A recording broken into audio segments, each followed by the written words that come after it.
Meu amigo, minha amiga, estou eu e Edgar Ueda aqui mais uma vez com Desvendando a Caixa Preta do Sucesso, esse fenômeno que tomou conta das redes sociais, invadiu as livrarias e tá aí pertinho de você. E agora nessa sequência mágica de entrevistas, recebendo aqui, né, Edgar, nada mais, nada menos do que o homem das estrelas, meu amigo Wagner Ribeiro, um dos maiores empresários, jogadores de futebol do mundo, que vai conversar com a gente aqui e dar o seu ponto de vista e colocar, né, Edgar, fundamentalmente, o que é essa magia do sucesso que as pessoas acham muitas vezes que o sucesso é assim, né? Você vai lá na esquina, compra um e leva... Hã? Bala de prata. Bala de prata. Fórmula mágica. Fórmula mágica. E o sucesso tem uma construção. Wagner, obrigado pelo seu tempo. Muito bom estar aqui com você. Nossos ouvintes vão hoje saborear com as suas histórias, mas eu queria começar esse bate-papo aqui aproveitando a sua trajetória de sucesso no mundo inteiro, né, cara? O cara que já empresariou Kaká, Robinho, Vanderlei Luxemburgo, o homem que conduziu o Neymar à esfera que tá, quer dizer, dispensa comentário. Mas eu queria que a gente entrasse um pouco nessa essência, porque você convive com esse mundo, né? Mundo das estrelas, do sucesso. Se você tivesse que definir o sucesso. Primeiro, agradecer aqui o convite, Lupa, Ueda, um prazer estar aqui. Como você falou, sucesso não é uma coisa repentina para nós e nem para aquele que começou, que tá iniciando na carreira de futebol.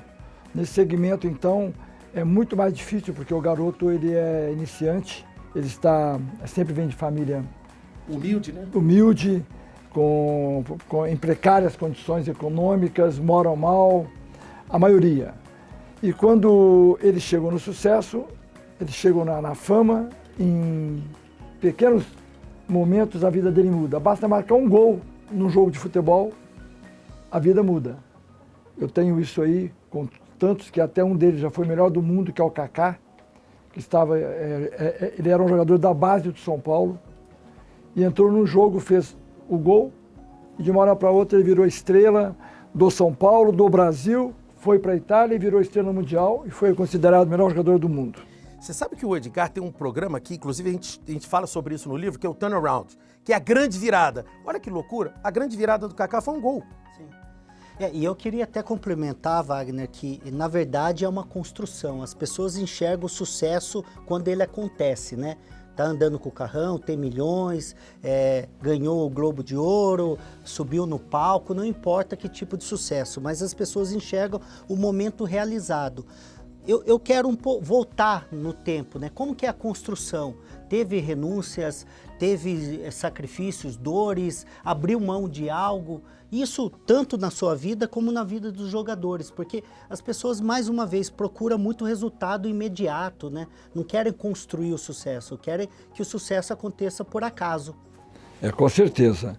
O garoto, quando ele inicia no futebol, ele tem uma trajetória diferente de qualquer outro segmento.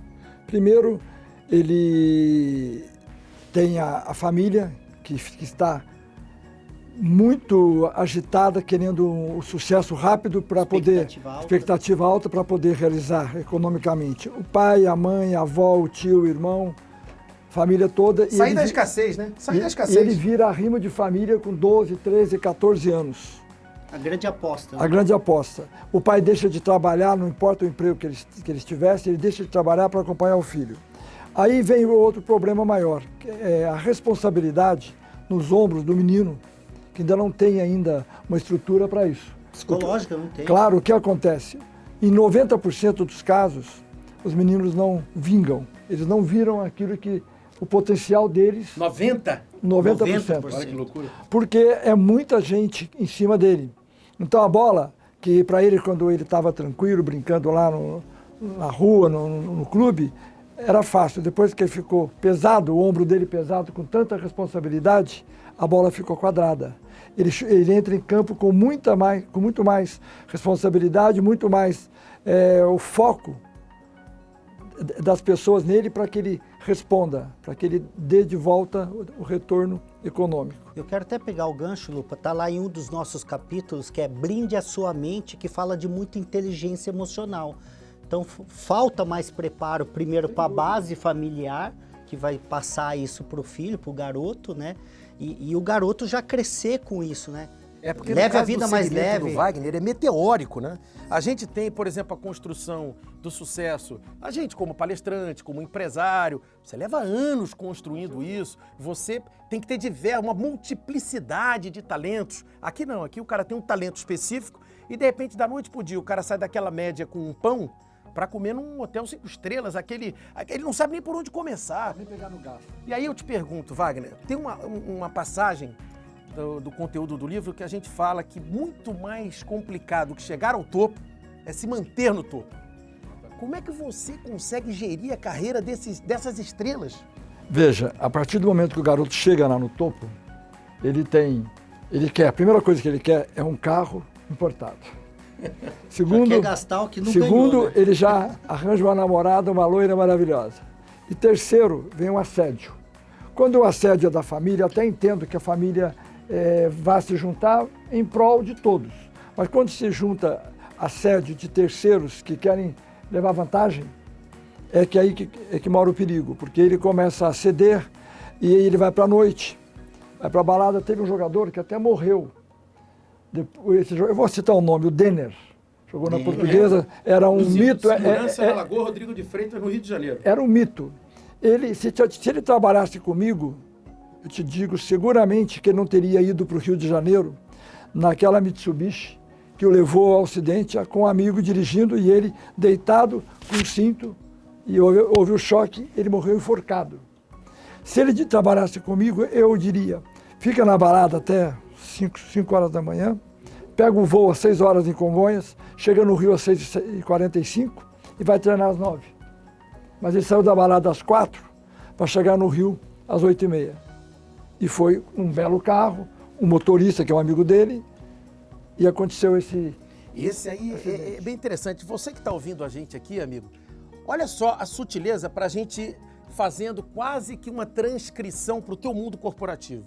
Quantas e quantas vezes você na caminhada, na construção do seu sucesso, você tem uma nuvem negra, a gente chama isso de nuvem negra. É aquele cara que pegou, abraçou você porque ele quer estar do seu lado, porque ele tem algum interesse, porque ele está se importando com a cadeira que você está sentado, no caso do mundo do Wagner, com a camisa que você está vestindo, no caso do Denner, ele saiu da Portuguesa para o Vasco, era um negócio... muda a vida do cara. E durante a construção, não basta só você investir na sua capacidade, no seu conhecimento, na sua habilidade, mas fundamentalmente nas suas escolhas. É isso que o Wagner está colocando aqui. As suas escolhas. Quando você está construindo sucesso, é fundamental você saber o seguinte, quem é que agrega? E a gente fala no livro o seguinte, tem um momento na vida que você tem que tomar algumas decisões e algumas escolhas. Uma delas é você se livrar de coisas e pessoas que não agregam. Eu acho que isso para o jogador de futebol deve ser um grande desafio para você que gerencia essas carreiras. Se a pessoa tem um segmento, é um engenheiro de sucesso, é um médico de sucesso, não tem esse assédio. Glamour. O glamour. Por exemplo, eu tenho 2 irmãos médicos. Uma vez eu brinquei com eles. Sua profissão é uma profissão diferente. Você já pediu algum funcionário, alguém que você já operou, pediu um autógrafo seu, quis tirar uma foto com você? Ele falou não. Ele falou não. Tá bom, se o menino marcar um gol hoje, amanhã ele sai na rua, todo mundo quer um autógrafo dele, quer tirar foto, e olha, vem aqui, você é isso, você é aquilo. Ele vira um mito. Sim. Então eu digo, essa profissão, ela é fora da realidade. É um sonho quando alguém atinge um patamar. Claro, eu trabalhei com o meu primeiro jogador, o França, que veio do 15 de Jaú, chegou na seleção brasileira, São Paulino. Depois veio o Kaká, Robinho, o Gabigol, o Nilton, o Lucas Moura e outros tantos, Lucas Lima e outros tantos, que eu estou te falando daqueles mais conhecidos. Só Sim. que eu tenho 200 nomes para dizer que vocês não conhecem. Tá vendo como o percentual é pequeno? Sim. Aí brincam comigo, você é Midas, põe a mão, vira ouro. Não, eu falei para o repórter, você está contando alguns Sim. casos de sucesso, e aqueles que não foram, que é a maioria enorme. Mas bacana esse posicionamento, Lupa, porque embora o percentual de sucesso seja pequeno, em qualquer área é menor, mas você usa um algoritmo que faz com que aumente a possibilidade. é o que nós estamos colocando no nosso livro, que é um algoritmo de sucesso de uma trajetória do Lupa, minha e de outros entrevistados que nós estamos trazendo também, para falar, olha, se você tiver um mentor, vamos pegar o caso do Denner de novo, você mesmo citou, Wagner, se tivesse um mentor como você, uma liderança como você, a tomada de decisão seria diferente, custou a vida, né? Custou a vida, carreira, né? Então, assim, a importância de fomentar, não só estar com pessoas preparadas, mas também fomentar, né, um preparo. Mesmo se não tivesse na época com você, mas se tivesse vivenciado uma experiência com você, talvez ele teria tomado outro caminho, outras decisões, né? Tem até uma história do Faz sentido isso? Muito sentido. Do Robinho. Robinho, eu estava na Espanha vendendo o Robinho para o Real Madrid, quando eu recebi um telefonema que a mãe dele havia sido sequestrada em Santos. Ah, eu lembro. Ela ficou 43 dias sequestrada no cativeiro. E eu fiquei 43 dias, vim embora de Madrid, deixei stand-by a negociação. Isso foi em outubro. E ela só saiu do cativeiro em dezembro. E ela ficou 43 dias. Eu vim para cá e fiquei na casa dele em Santos, atendendo, porque os sequestradores tinham o meu celular, que eles pegaram através da própria vítima. Eles me ligavam pedindo $1,5 milhão. E eu, vendendo ele lá, a imprensa falando que ele estava praticamente vendido, por $30 milhões, eles achavam que $1,5 milhão fosse... Dinheiro de cachaça. Dinheiro de cachaça. E o Robinho lá comigo, naquele desespero, a família toda, o Brasil querendo saber notícia, todo dia Jornal Nacional, o sequestro, isso, e eles mandavam foto dela com uma metralhadora na cabeça, falaram que ia mandar um pedaço da orelha, um dedo, se ele jogasse. Ou seja, proibiram o Robinho até de jogar durante o sequestro. Ele não jogou um jogo. E louco para jogar, ficava na casa dele, pegava uma bola, na cadeira no meio, ficava fazendo bolinha em volta embaixadinha em volta da cadeira. Totalmente deprimido. Claro, a mãe dele estava sequestrada, o pai dele lá, ele é filho único. Mas é o preço do sucesso isso aí. É o preço do sucesso. É o preço do sucesso. Que muita gente, a gente pergunta, a gente fala isso no livro, né? Você está disposto a pagar o preço? Porque é o seguinte, aqui com o Wagner vocês vão ter uma possibilidade muito legal de ver os dois lados, né? Porque quando a gente vê assim, um Abílio Diniz, o cara acha que o Abílio Diniz acorda às 10 horas da manhã, 11 horas tá jogando tênis, né? É como o cara imagina, né? Quando o cara vê o jogador de futebol... Você mesmo fala, né? Hã? Você não viu ninguém ganhar milhões acordando 10 da manhã jogando tênis às 14, né?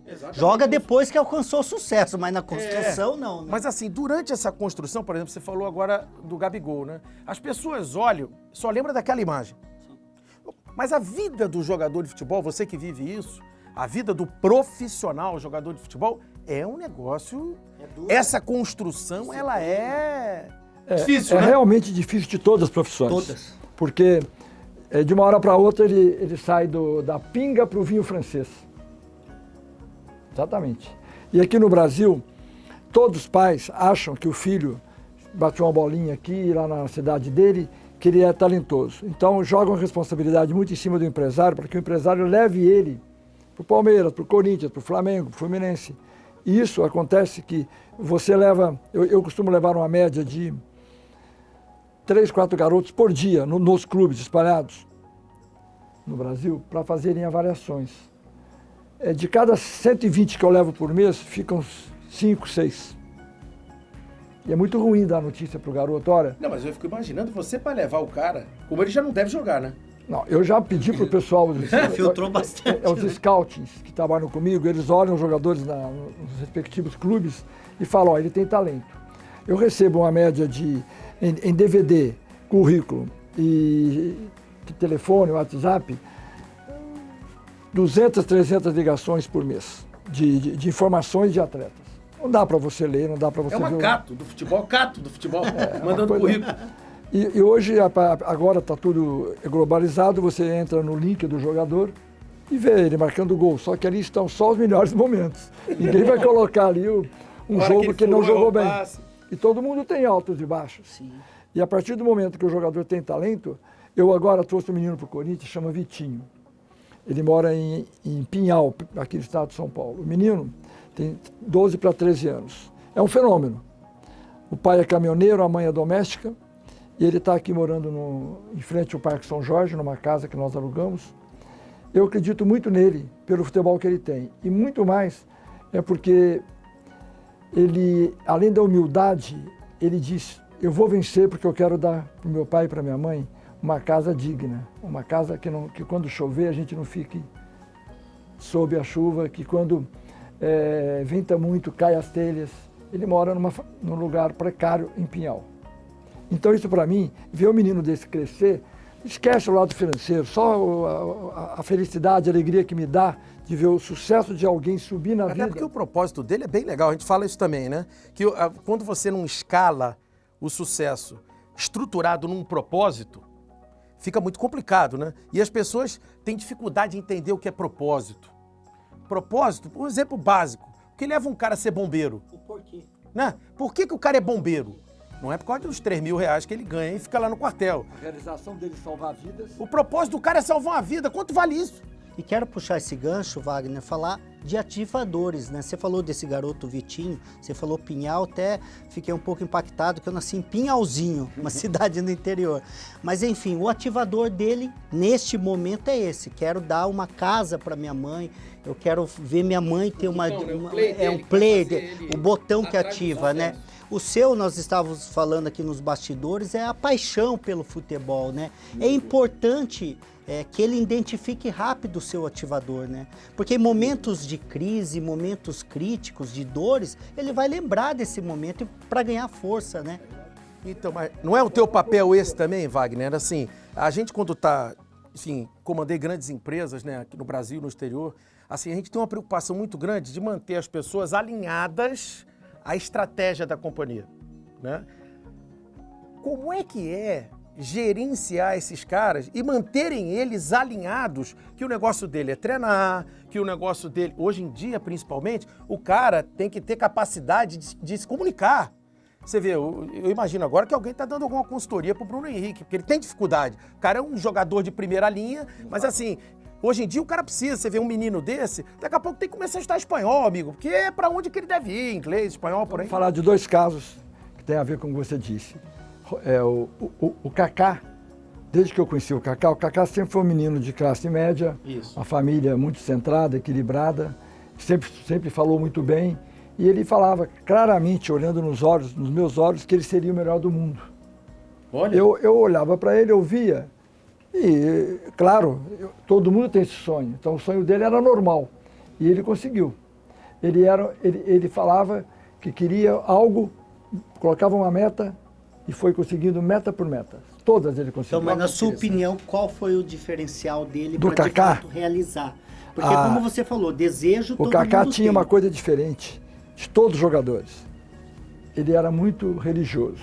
A fé dele, fé inabalável. Inabalável. Ele tinha uma força interior muito grande. Uma crença muito forte. Uma crença. E ele dizia tudo isso. Ele tinha 14, 15 anos quando começou a trabalhar comigo. E eu olhava para ele, eu até brincava, poxa, Kaká, ele sempre foi um garoto bonito, alto, usava óculos até naquela época. Eu falava para ele, poxa, você pode ajudar todo mundo porque você fala bem, você comunica bem, você tenta levar as pessoas para a sua igreja. O Kaká era tão diferente no meio do futebol que ele falava que ia casar virgem, e casou virgem. Porque ele era assim. Que nem o Romário, né? porque 99,9% gosta de baladas, de farras. Tem inúmeras namoradas espalhadas. Né? O atleta de futebol, principalmente. Sim. O outro que eu poderia dizer é do próprio Neymar. O Neymar começou a trabalhar comigo, ele tinha 12, 13 anos. Eu levei ele para a Espanha para fazer uma avaliação no Real Madrid. Ele passou em todos os quesitos da planilha. Domínio, chute, perna esquerda, perna direita, dinâmica, intensidade, todos os quesitos. E ele não quis ficar. Ele queria voltar para o Brasil, porque ele estava com saudade da mãe e do pai.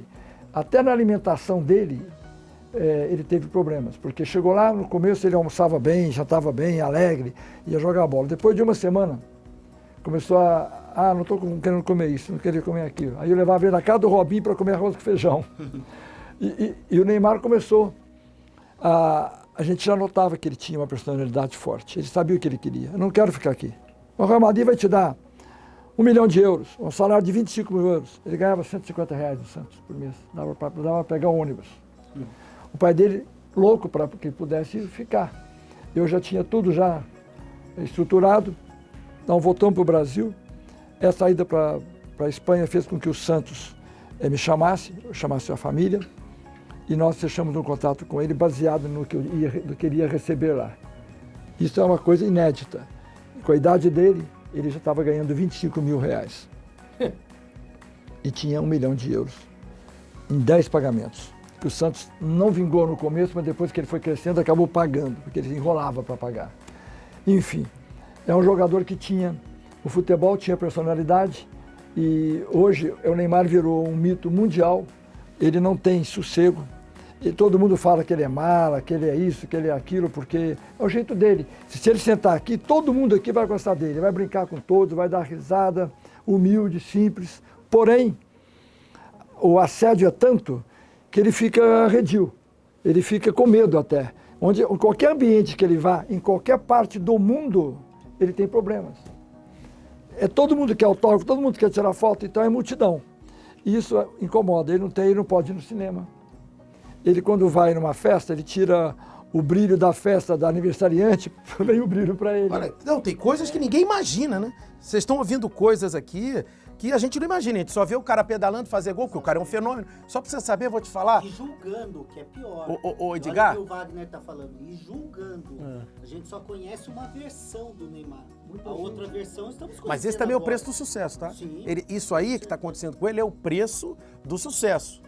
É o preço do sucesso. Eu me lembro, tava eu, o Wagner vai lembrar disso. Nós estávamos na praia, na beira do mar, brincando, batendo papo. Eu falei, ei, Neymar. Falei, Wagner, e aí, tá fazendo o quê? Tô cuidando aí da carreira de um cara que joga bola que nem videogame.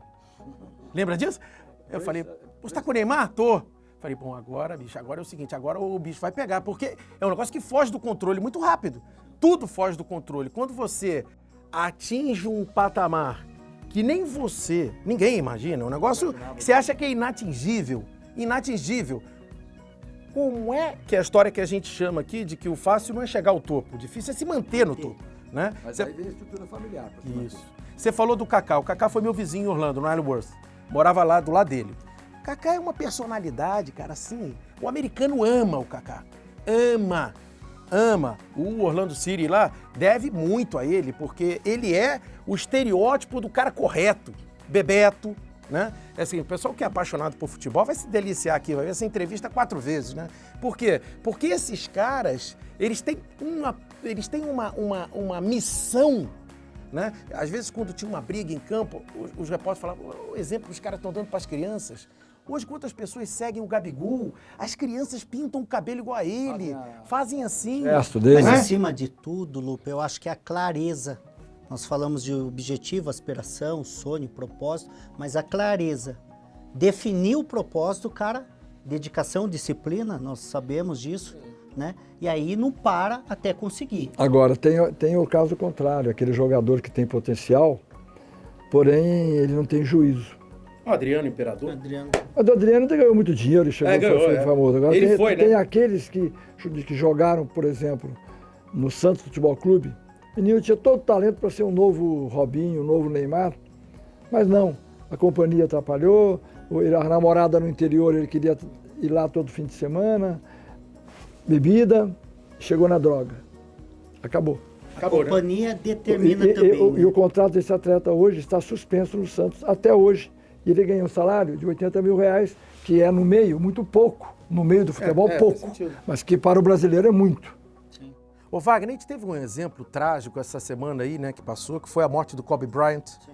Kobe Bryant é um cara, que talvez a melhor definição, o Oscar falou muito bem dele, meu grande amigo Oscar, que só não está com a gente aqui hoje porque ele está em Orlando, né? Mas assim, a Hortência falou um negócio muito legal que tem a ver com o que você está falando. Ela falou, a gente não perdeu um jogador de basquete. A gente perdeu uma referência para o mundo. As pessoas, o cara que é padeiro, o cara que é açougueiro, o cara que é executivo, o cara que é empresário, não interessa. Ou o cara que é esportista, o Kobe Bryant, assim também, guardado as proporções, mas um Oscar Schmidt, né, um Kaká, um Zico, um Bebeto. Esses caras mostram o seguinte, cara, você fez a escolha, que é o que a gente fala do sucesso. Você tem você quando faz essa escolha, você assume deveres e obrigações. E a Hortência falava, o Kobe Bryant é o cara que mais treinava. Ele veio de uma pobreza, de uma escassez, que a mãe botava o prato de comida na mesa e saía dizendo que já tinha jantado, porque só tinha aquele prato. Você vê onde o Kobe Bryant chegou. Não, mas não é só ela. Eu entrevistei a Hortência também pro meu canal e ela falava que ela era a primeira a entrar em quadra e a última a sair. Então, não é sucesso por acaso, é trabalho duro, caras, né, Wagner, muito determinação. Caras, eles deixam um legado, né? Eu sou muito amigo do Zico, né? E assim, cada vez que eu tô com o Zico, ele conta uma história, você vai vendo o legado que o cara constrói. Não é só os gols que ele faz, né? O gol vai mudando a vida dele, vai trocando ele de patamar, mas a importância que uma pessoa de sucesso tem, né? O cara que vira a capa da Forbes, o cara, eu vendi 2 milhões de livros, né? Você tem uma obrigação, o cara te pede um autógrafo no livro, você tem que parar e dar. Claro. Não é verdade? O Zico e o Rivelino falaram isso outro dia numa entrevista, e o cara tá comendo, o cara quer tirar uma foto com ele. Cara, você escolheu, você optou por isso. Você tem que aceitar isso. Você tem que tratar bem o fã, a criança, porque a criança se espelha muito no ídolo. Eu tenho alguns exemplos do Ayrton Senna, que foi um mito. Eu deixei de gostar de Fórmula 1, de corrida, depois que o Ayrton Senna morreu. Eu tinha por ele um carinho, ele era uma figura que todos eram saber do que ele fazia para ajudar as crianças, ajudar as pessoas depois que ele morreu. Ele nunca foi de fazer e falar. Ele fazia e ficava quieto. Hoje ele tem um instituto que a Viviane toca, que a irmã dele cuida e é uma das pessoas que virou referência, virou um mito mundial. E tem também no futebol, eu posso dizer, de alguns jogadores brasileiros aí que ajudam muito de uma forma até escondida para que não tenha essa demagogia, dizer, eu estou ajudando porque eu quero. Não, eles querem ajudar. Vou dizer um caso do Raí e do Leonardo. Eles têm o gol de letra lá em Niterói. Tem lá centenas de crianças. O Bebeto e o Jorginho têm o bola para frente. E o Neymar Júnior e o pai dele fizeram aqui em Santos a Fundação Instituto Neymar, eu vi. a Praia Grande. Eu até vou muito lá e já... Na época eu participei de tudo, desde quando eles receberam como doação por um determinado número de anos aquela área e toda a construção que foi feita. E lá tem 2.400 crianças que almoçam, praticam esporte. Lá não tem só futebol, tem vôlei, tem natação, tem basquete, tem curso de inglês, espanhol e agora que o PSG exigiu francês. Tem se você tem algum problema físico, tem uma academia. Outra coisa, informática. Eles aprendem a mexer no computador. Isso aí é para o seu filho, tudo bem, mas para aquela criança que nunca viu. Agora imagina quantos centímetros quadrados a mídia deu para falar que ele era estuprador e quantos centímetros quadrados dão para falar disso. Aí veio o que eu falei no começo, o assédio ruim. Ele é um menino jovem, bonito.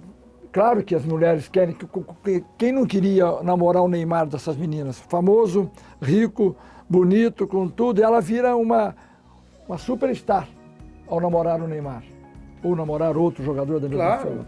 Então... Ganha um título, né? E aí quando eu disse que o assédio prejudica, o Neymar se arrepende de ter levado essa moça lá, óbvio. Claro. Mas agora, faz parte da idade dele. Claro.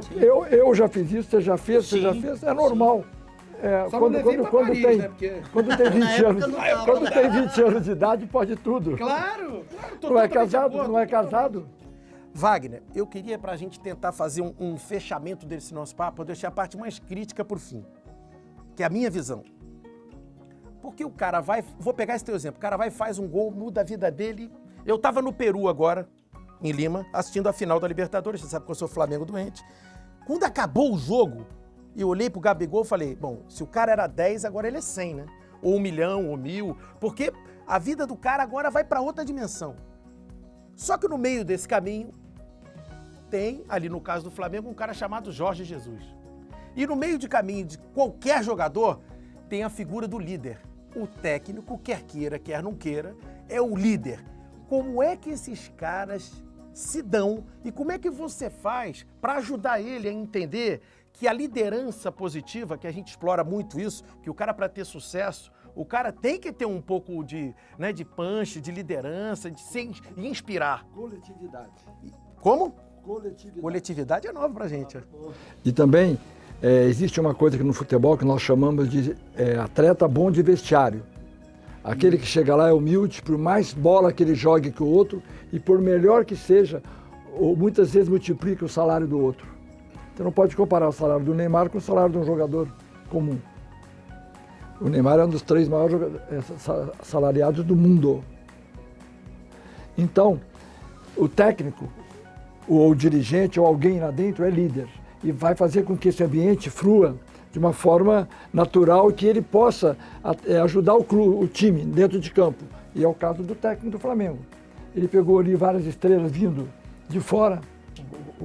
O Pablo, Arrascaeta, Diego, todo. Ele fez uma seleção, o próprio Gabigol vinha de um momento ruim na Europa. Isso. E agora já é jogador definitivo do Flamengo. E tudo isso fez com que o Flamengo ficasse insuperável. O Flamengo mereceu ser campeão brasileiro. Gestão. Mereceu ser campeão da Libertadores. E não ganhou do Liverpool por circunstâncias. Poderia ter um gol que ele faça, que ele tivesse feito lá, teria mudado tudo. Ah, porque o Liverpool não jogou. Não, eles queriam louco para ganhar também. Eles têm uma seleção do mundo, o Liverpool. Eu vi o jogo, eu não fui a Doha, mas eu vi o jogo e sinto que o Flamengo deu um passo muito grande de todos que eu já vi jogar esse torneio mundial.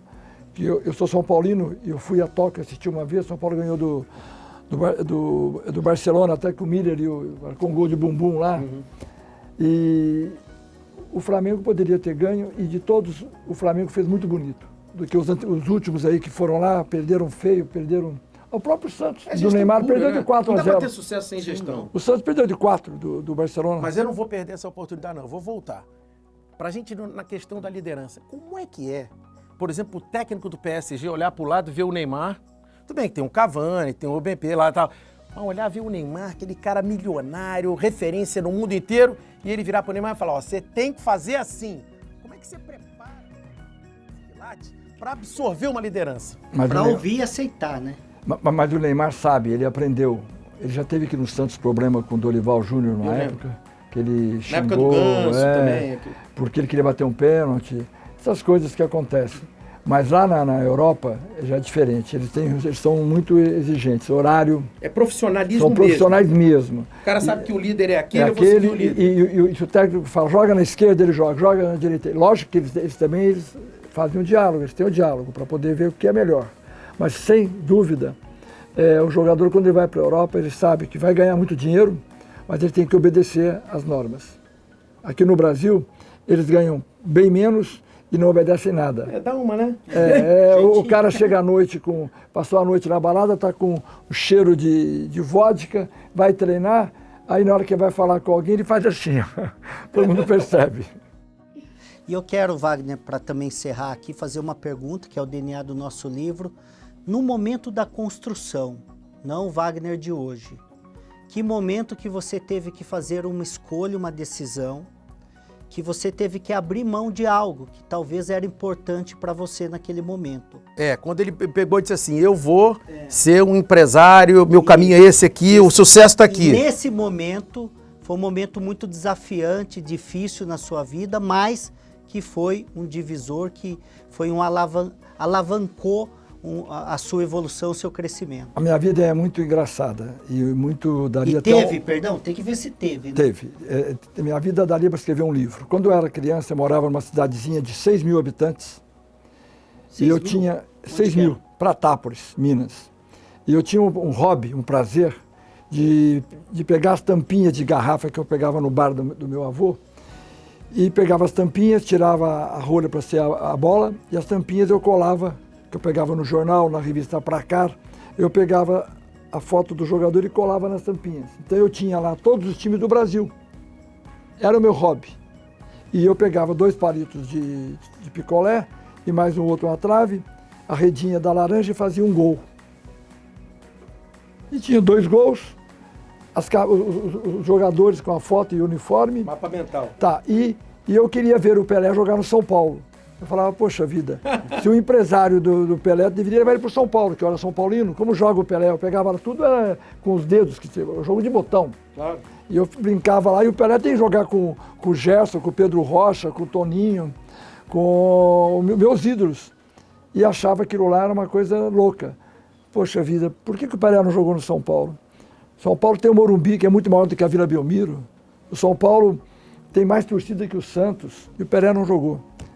Isso é coisa de empresário. O empresário do Pelé acho que não deixou. E vim para São Paulo, tentei, eu morava lá no interior, vim para cá com 14 para 15 anos, tentei ser jogador, fiz teste no Corinthians, da Portuguesa de Esportes, não passei. E na primeira oportunidade que eu tive, eu fui trabalhar com um amigo meu lá em Jaú, e tinha alguns jogadores que eu achava interessante. Eu trouxe 3. O França para o São Paulo, o Alcione para o Palmeiras, que chegou até a jogar com a número 10, e o Sandro para o Coritiba, que não deu certo. E naquele momento, quando eu trouxe o França para o São Paulo, que ele marcou um gol, eu falei, poxa vida, eu vou ser empresário dele. Eu estava pensando somente em ganhar dinheiro, mas eu vou ser empresário dele, eu vou ser empresário de jogador de futebol. Eu queria ser jogador. 14 anos? Não, isso eu já tinha 30 e poucos anos. Tá. Eu adorava... Olha a construção. Olha da chapinha até os 34. E eu comecei a... E aí uma coisa trouxe outra, efeito dominó. Eu estava no São Paulo e de lá vieram outros, o França foi o primeiro. Uma vez eu apresentei, o Kaká estava na base, queria conhecer o França. Eu levei ele até o vestiário, porque o jogador da base não frequenta o vestiário do profissional, de jogos. Ele estava lá até fazendo um exame antidoping. Eu peguei a camisa do França, dei para o Kaká, ficaram amigos. Aí um belo dia o Kaká voou para o Rio de Janeiro no mesmo avião com o França e ele ia ficar no banco, São Paulo e Botafogo lá no Maracanã. E eles foram conversando, já eram amigos.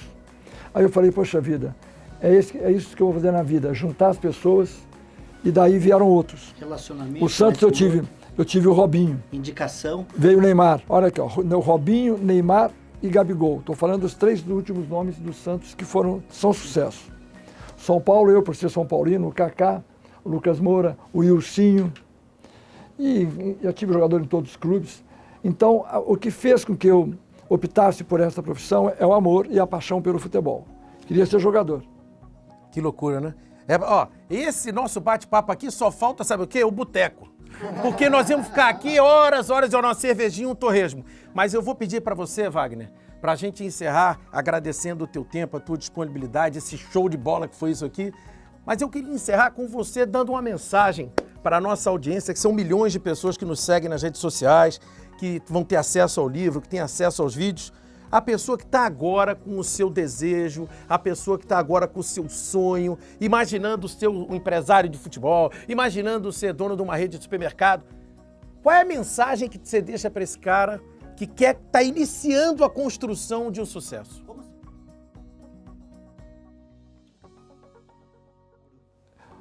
Aquele que quer ser médico e vê o sangue e passa mal, não pode ser médico, porque ele não será um bom médico. Aquele que quer ser jogador de futebol, ele tem que gostar do que faz. Vem o dom e depois vem o aprimoramento, vem a parte física. Aquele que quer ser empresário, que no meu caso, eu sempre quis mexer com futebol, você tem que fazer aquilo, primeiro, com paixão. Segundo, a parte econômica interessa, mas é secundária, não pode ser primária. Primeiro eu vejo o lado do jogador. Não pode ser a grana, né? Exatamente, a grana é consequência. O jogador, eu vejo o lado dele. Eu estou com um menino no Flamengo que chama David, tem 13 anos. Todos os clubes do Brasil querem ele, querem pagar para o pai dele R$1 milhão para ele vir jogar aqui em São Paulo, ou lá em Minas, ou lá no Sul. Isso está fazendo com que o Flamengo, que hoje não tem o poder sobre ele, porque ainda não é profissional, não é nem não tem o contrato de formação, com que ele fique... todo mundo que é um jogador, ele hoje está sendo muito assediado por todos os clubes, inclusive do exterior, mas o exterior não pode. Só depois do 18. O que nós vamos fazer? Eu faço isso com o maior prazer mesmo. Eu tive ontem com ele lá no Rio e falei para ele e para o pai, eu acho melhor ficar no Flamengo. O Flamengo tem camisa, esse R$1 milhão que outro clube vai te pagar, você vai chegar lá, você vai ter 1000 problemas, você vai ser muito cobrado Porque quanto mais você Estrutura ganha... que um menino de 13 anos tem para ser investiu cobrado. dinheiro de família, que é de isso. família. Então, Ou seja, esse sucesso precoce não é bom, né? Esse sucesso precoce é podre, né? tem que ser bem estruturado, tem que ter Tem que uma... ser bem A estruturado. família é muito importante nesse momento. A família, que eu digo, claro, é aquela que não é que quer explorar o jogador, o dinheiro que vai ganhar, porque ela também precisa. Se fosse meu filho, eu faria o mesmo. A família precisa dar o apoio psicológico. Então, se você quer ser empresário de futebol, faça o seguinte. Se você gosta de futebol, comece a assistir jogos. Olhe nos campos da várzea, os meninos de 12 a 16 anos, aqueles que são talentosos. Depois, pegue o menino, leve para um clube. Não pense em dinheiro neste momento. Esse melhorar a vida do menino. Pense em pôr o menino para jogar, melhorar a vida dele, faça um projeto de carreira e, com certeza, ele vai dar o retorno no futuro. E essa dica não serve só para quem quer ser empresário de futebol, Não, não. tá falando do propósito. Aquilo que quer você ser não põe melhor. paixão e não tem propósito não funciona. Meu amigo, a Caixa Preta do Sucesso hoje foi aberto com Wagner Ribeiro. Você ouviu histórias aqui que, ó, muita gente queria ouvir. E tira as dicas do Wagner, pega essa construção dessas pessoas que você vê pela televisão, vê nos estádios de futebol, porque nada é fácil. Como diz meu amigo Edgar Ueda, não tem bala de prata. Wagner, muito obrigado pelo seu tempo, pela sua contribuição. Desvendamos muita coisa aqui na Caixa Preta do Sucesso. Fica ligado, porque vem muito mais ainda. Nós vamos trazer expoentes no seu segmento de atuação para ir lá, ó, na Caixa Preta do Sucesso e tá desvendando sempre alguma coisa, né, Edgar? Ó, aqui tem outros capítulos de outras entrevistas fora de série, como aqui do Wagner. Wagner, obrigado. E Gol até de a próxima. placa, gol de placa. Um abraço, pessoal. Fiquem com Deus. Beijo no coração.